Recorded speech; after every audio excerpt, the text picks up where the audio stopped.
everybody, it's Karen Bentley here with the SugarFreeAdvantage channel, your resource for healthy, binge-free weight loss and healthy binge-free eating.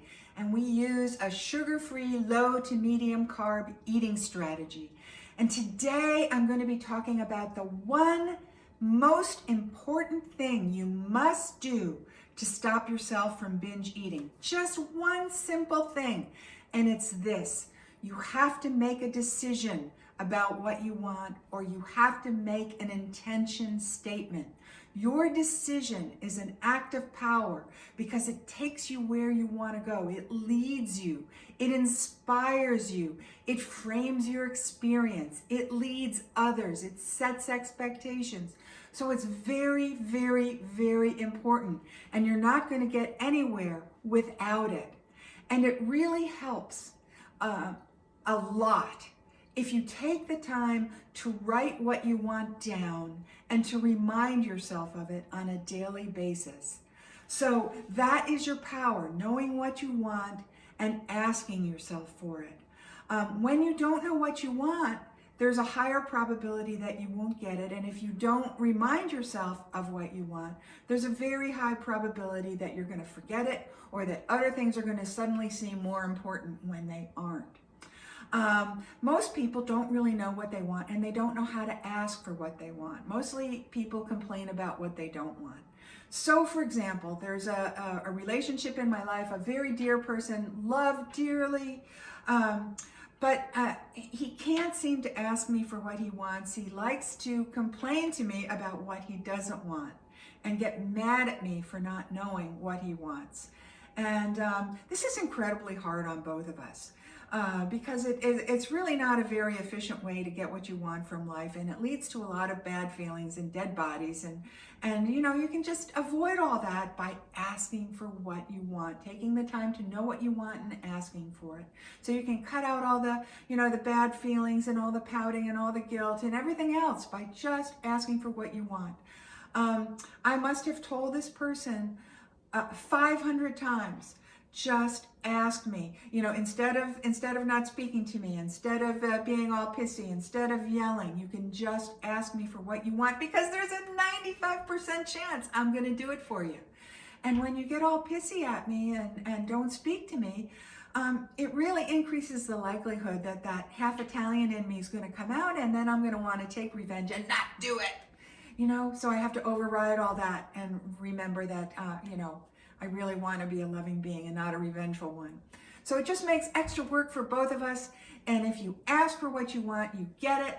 And if you ask yourself for what you want, you are more likely to give it to yourself. So here are different ways to ask yourself about becoming, these are just examples. These are not, you don't have to use any of these statements. You can make your own. I'm just giving you examples for ideas to sort of get the juices flowing so you know what to do.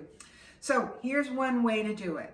I intend to stop myself from binge eating. I mean, how simple is that? I intend to stop myself from binge eating. Or I intend to stop myself from eating like a pig. Whatever you want to say. I intend to be free. I intend freedom from my dependence on food. Or I refuse to hurt myself with food again today. Or I am disciplined and careful with food. Or I care for myself with careful eating. There's a few more.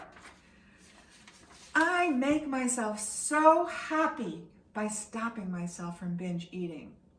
Or stopping myself from binge eating is incredibly easy, and it's what I want. And here's my personal favorite. I am a badass binge-free eater, bitches. Food has no power over me. So the idea is to choose the words and the tone and the mood that really works for you, that sets you on fire, that ignites you, that makes you want to do the thing.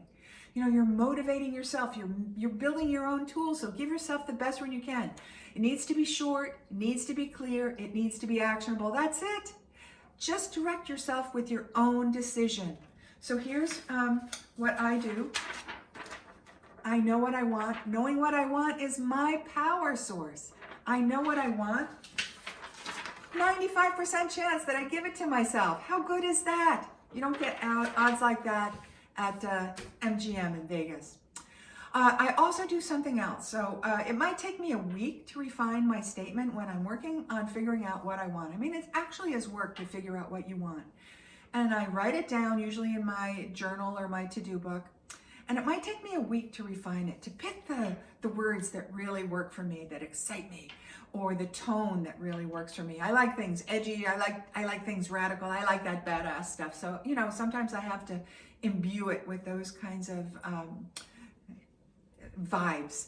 And then to really make it come alive, I go on the internet and I go to Mr. Googly and I look for images that symbolize or represent what I want. Pictures of what I want. What does this decision look like to me in a picture? And I at least find one, but oftentimes I find more than one. You know, I usually find a set of pictures and I copy and load those images into my computer. And then I open up my word processor and I write my intention statement at the top of a blank page. And then I just import and drop all those images onto my paper and I print it out. And then I can look at it. That's what mine looks like. It's a great little tool, and you don't have to make this great big giant vision board that the whole world can see and comment on. You can make something small and private. You can put it in your to-do list, or you can put it in your journal, or you can tuck it, you know, in your nightstand and just look at it whenever you need it. And these images are incredibly inspiring to me. I mean, I love them. I'm like, oh yeah, I want that. That really works for me. So decide what you want. Figure out how you're going to say it in a way that excites you, that makes you want to do it. Find images that represent what you want. Print them out. Show them to yourself every day. It's as simple as that. Now go do it. If you like this content, please smash that like button. And if you really liked it, please subscribe. I'm always talking about tips for binge eaters and other smart living tips for weight loss and healthy eating that has a sugar-free, low-carb bent. So come back. We'd love for you to be part of our family. Bye for now.